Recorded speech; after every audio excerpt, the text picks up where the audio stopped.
Those beignets and the Princess and the Frog look so delicious, and some of you guys requested that I make them, so I did. And I started off by whisking together some warm water and yeast and set that to the side while I combined some evaporated milk, sugar, salt, and egg and vanilla. Then added that to the yeast mixture, added 2 cups of flour and combined, then stirred in some melted butter plus 2 more cups of flour. And then once it was kind of a shaggy dough on a floured surface, I kneaded it until it was a relatively smooth ball. And I put it in an oiled bowl and let that rise for about 2 hours or until it was doubled in size. Then I gave it a little punch to deflate it and then rolled it out till it was about a 1/4 inch thick and cut out some squares/rectangles. They were pretty uneven, but it's okay. We got some variety, but I let them rest for 10 more minutes and started frying them, and once they poofed up, I flipped them over on the other side, fried for 1 more minute, then removed and drained them, and once they were all done, I drizzled with some honey and basically dredged them in powdered sugar. Then served them up with some cafe au lait, and they're pretty much done. They're basically like donuts, but they're so delicious.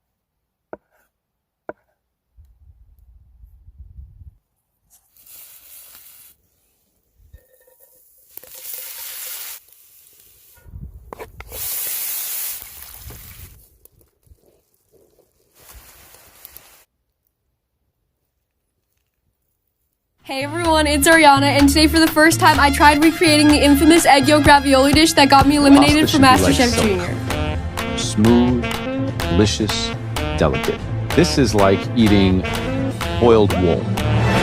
That comment has haunted me for the last 4 years, so I think it's finally time to redeem myself. I made the dough with 2 cups of flour, 3 eggs, a pinch of salt, and a tablespoon of olive oil, mixing this all together and kneading it for about 10 minutes until it was a nice, smooth, elastic dough. Then I wrapped the dough in plastic and stuck it into the fridge for about 30 minutes to rest before rolling it out. Then I pulled it to the thinnest setting on my pasta machine. After that, I made the ricotta cheese filling with a cup of ricotta, 1/4 of a cup of Parmesan, salt, pepper, and a little bit of lemon zest, mixing this all up and then adding it to a piping bag. Then I cut out the pasta sheet into circles, added a ring of ricotta, and then the egg yolk, sealing it up with some water. The ravioli boils for about 3 minutes, and then I finished it with a brown butter sage sauce. Let me know how I did this time around. I think I've come a pretty long way, and check out the full recipe on my Instagram where I replied to all my followers' comments.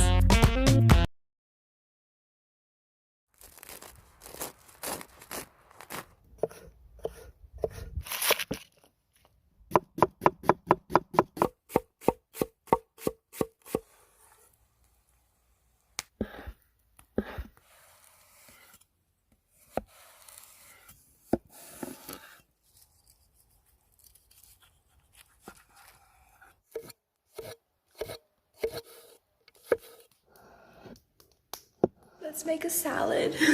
Tomatoes.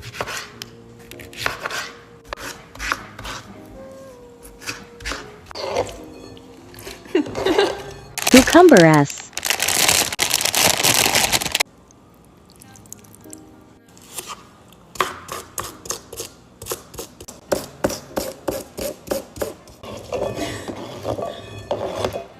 Green onions.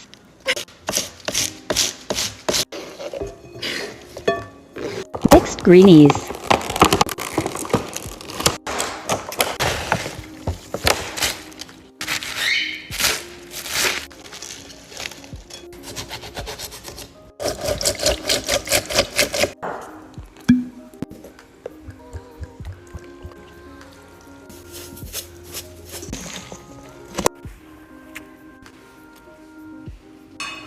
McDonald's McNuggets.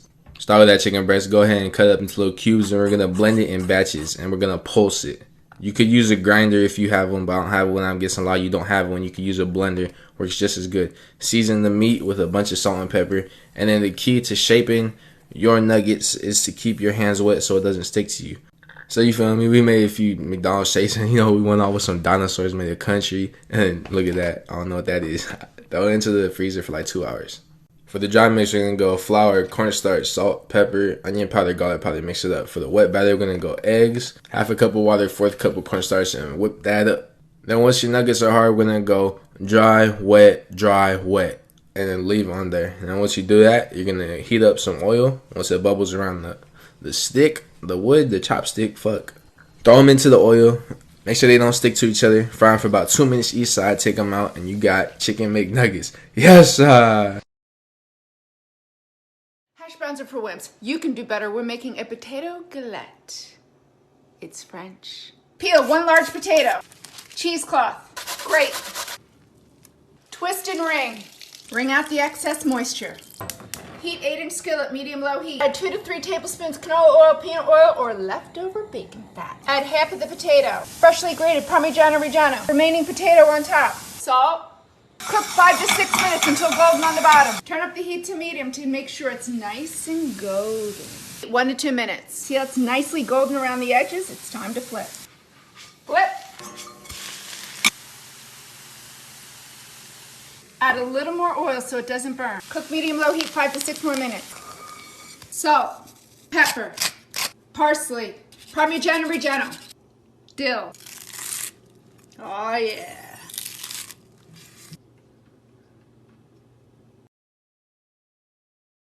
One cup of brown sugar, 1 cup of peanut butter, 1 large egg, 1 teaspoon of baking soda, half a cup of chocolate chips. Mix it all together.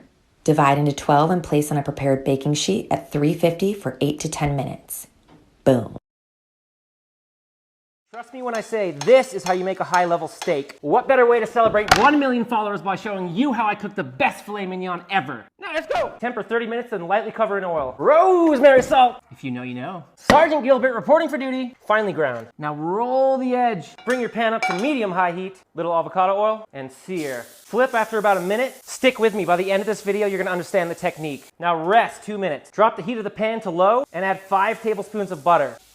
When the butter's starting to foam, put the steak back. Constantly baste. Every 30 seconds, turn the meat. Keep basting. When it hits about 90 internal, rest 5 minutes. Drop some crushed garlic in your butter. Heat back on, steak back in, and continue to baste. Drop in some thyme. When it hits 125 internal, blast the heat and baste for 1 minute. Now, one final 6-minute rest. Before we do the reveal, if you're getting value from this, please remember to like the post. And if you want to become a god in the kitchen, just hit that follow button.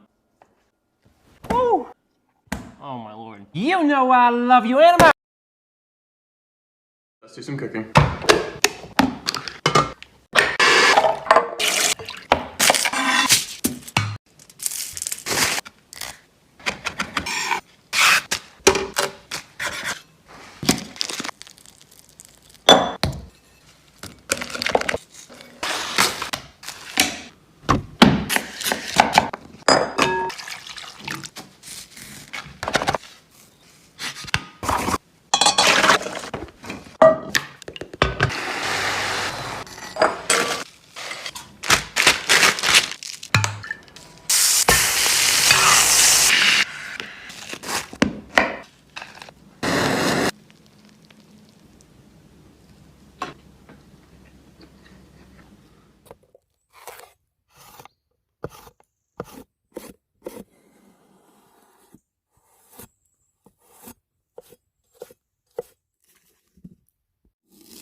Let's make baked feta pasta, mac and cheese, buffalo chicken style. Add a block of feta and a block of cream cheese to the center of a baking dish. Then add a pound of dry elbow macaroni, 2.5 to 3 cups of shredded cheddar cheese, and 6 cups of milk.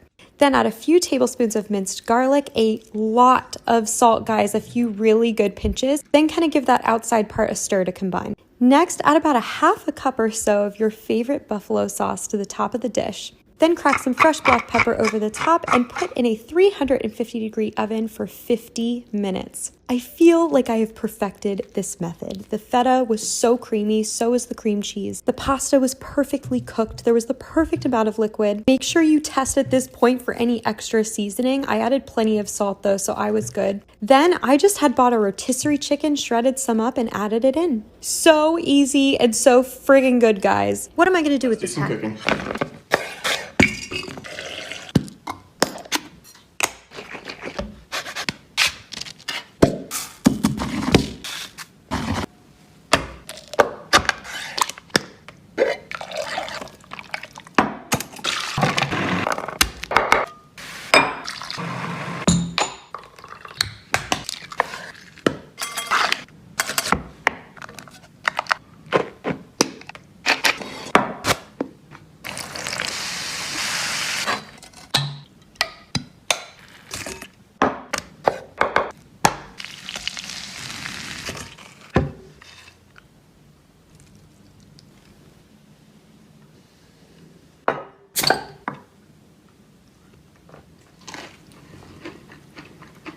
Let's make baked feta pasta, mac and cheese, and let's make it spanakopita style. Add 2 blocks of feta to the center of a casserole dish. Then pour in a pound of dry macaroni or your small pasta of choice, along with 4 cups of half and half and 2 cups of water. Add a nice sized sprinkle of kosher salt, then give it a little bit of a stir. Next, drizzle your feta with some extra virgin olive oil and crack some fresh black pepper over top. Then pop in a 350-degree oven for 30 minutes. When it comes out, you know the drill. Break up the feta and start mixing everything together. I only added 4 cups of liquid before I put it in the oven, and I needed to add more, so that's why I told you to add 6. Add 2 cups of Parmesan cheese now, or you can add it at the beginning phase as well. Give that a stir, then add a bunch of spinach. You can add fresh or frozen, just make sure frozen is well drained and warmed up. Next, add your phyllo dough topping. I will show you how to do this in another video. Then just break in and enjoy. Where else can I take this trend? Let's do some cooking.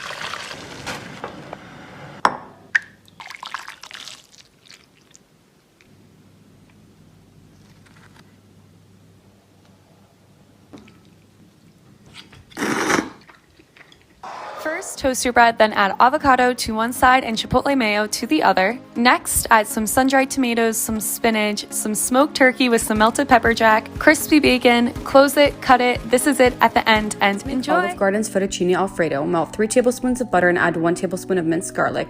Then add 1.5 tablespoons of flour and mix until combined. Add your milk and heavy cream and bring that to a simmer until it thickens. Add some salt and pepper and then slowly start adding in your fresh grated Parmesan cheese.